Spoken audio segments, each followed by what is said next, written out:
Hello bachcho, let's see the question. So the question says how many grams of sucrose having molecular formula C12H22O11 must be dissolved in 90 gram of water to produce a solution over which the relative humidity is 80%. Assume the solution is ideal. Give your answer after dividing by 10. तो चलिए सबसे पहले देखते हैं इस question का की concept क्या है.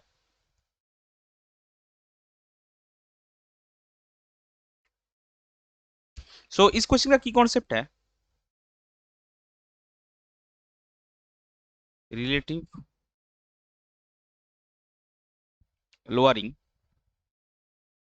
Of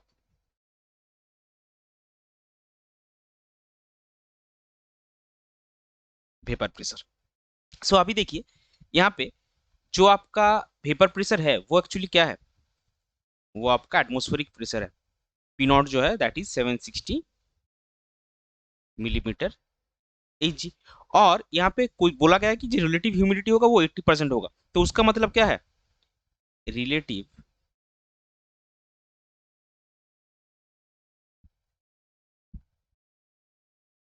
humidity is 80%. मीन्स जो आपका सॉल्यूशन का वेपर प्रेशर होगा पीएस वो होगा आपका 80% ऑफ पी नॉट यानी कि 0.8 into P not that is 0.8 into 760 millimetre H. अच्छा इसका हम कैलकुलेट नहीं करेंगे. तो अगर आपका 0.8 इंटू पी नॉट ये आपका सॉल्यूशन का प्रेशर होगा तो लोअरिंग इन वेपर प्रेशर कितना हुआ, लोअरिंग इन वेपर प्रेशर आपका हुआ कितना, 1 यानी P not minus 0.8 P not यानी कि 0.2 P not. So relative lowering of vapour pressure ये आपका कितना होगा, 0.2 P not by P not यानी कि 0.2 यानी कि यह आपका आएगा 1/5. अभी देखिए ये relative lowering of vapour pressure किसका बराबर होता है, आपका मोल फ्रैक्शन ऑफ सॉल्यूट यानी कि यहाँ पे जो सुक्रोज है उसका. तो यहाँ पे हम सबसे पहले क्या करेंगे, जो आपका सुक्रोज का नंबर ऑफ मोल्स निकालेंगे. सो सुक्रोज के लिए हम सबसे पहले इसको 2 सब्सक्रिप्ट से डिनोट करेंगे. तो मोलर मास ऑफ सुक्रोज क्या होता है, M2 इज 342 ग्राम पर मोल. मास ऑफ सुक्रोज आपका क्या है,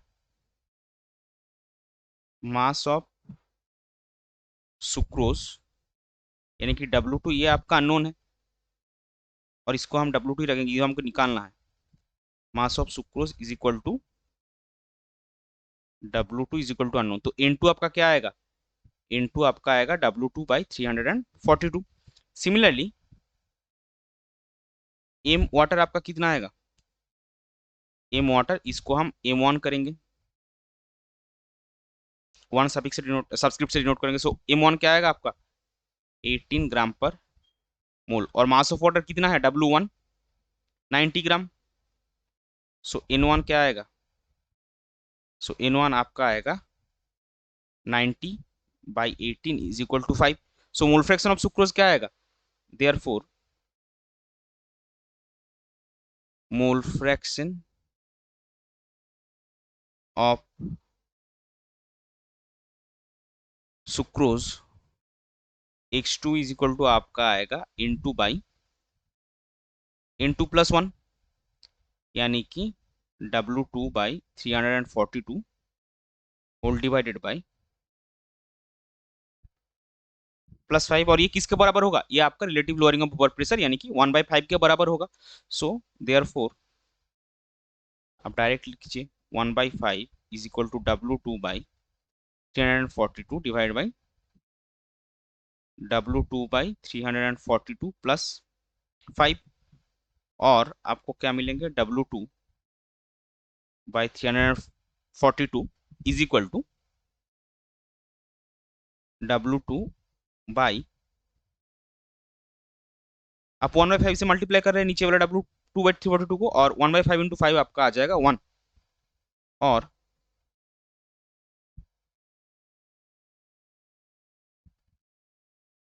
is equal to, sorry,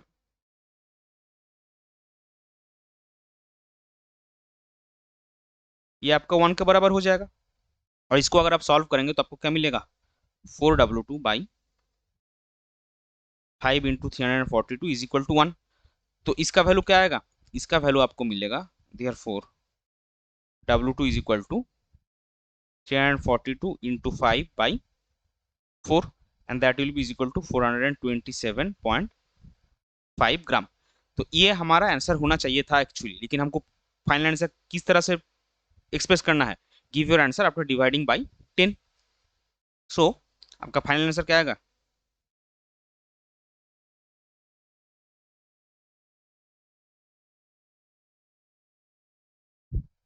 427.5 by 10 ग्राम, यानी कि 42.75 ग्राम। ये हो जाएगा आपका क्वेश्चन का final answer. I hope you understood it well. Best of luck. Thank you.